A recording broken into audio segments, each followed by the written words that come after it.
Howdy folks, today we're changing the battery on this Spinnaker Hull California chronograph. It uses a Seiko VK64 movement, so we're going to open the case back using this JAXA tool. I am going to use two hands, I'm just showing you how it works.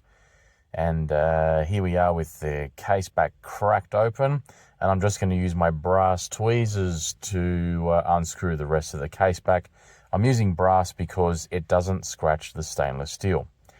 And here we are removing the case back. The next thing I'm going to do is have a look at this sticker here. This just tells us how to do the AC reset. AC stands for all clear, and the reason we do that is to make sure that the chrono hands are zeroed. Although in this case I didn't have to do that, but I will show you how to do that anyway. So here we are removing the battery clip. You just put the little tiny screwdriver into the slot there and it should pop up. Again, I was using two hands to make sure this worked, so had to put the phone down. But here it is, the clip's unclipped and the battery came out. I used my brass tweezers to do that, but however, when you're putting the brand new battery in, which is an SR936SW, use tweezers that have plastic tips or wooden tweezers. Don't short it out.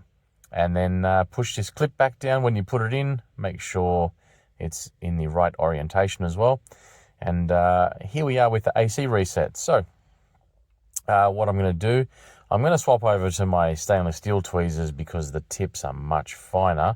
But basically, there's a little arrow pointing to the AC reset, and then you just short it out with the positive side of the battery there, and that's pretty much it. Next step is always lubricate your caseback gasket. Just gives you a better chance of having the watch remain waterproof. I'm not going to water pressure test this watch, however. Trust me, it was fine, and it's my personal watch, so if I stuff it up, I'll fix it. Now, I was going to put the caseback gasket on there, but I put the movement ring back in the movement, or back in the case, and I ended up putting the caseback gasket into the slot of the case, and then, slowly screwing up or screwing in, not screwing up, the caseback. I did use the JAXA tool, which I didn't show here, reverse of what I showed you at the beginning.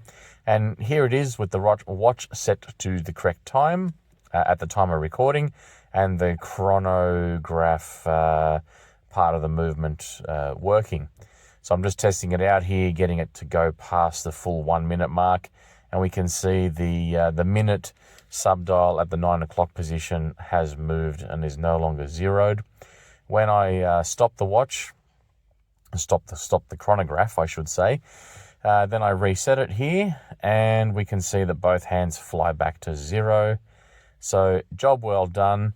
And it's a beautiful watch, this Spinnaker. The dial is this beautiful like burst, and it's got a sand finish. But yeah, anyway, thanks all for watching. Hope you really appreciated this easy, quick battery change, and don't forget to subscribe, and see you next time.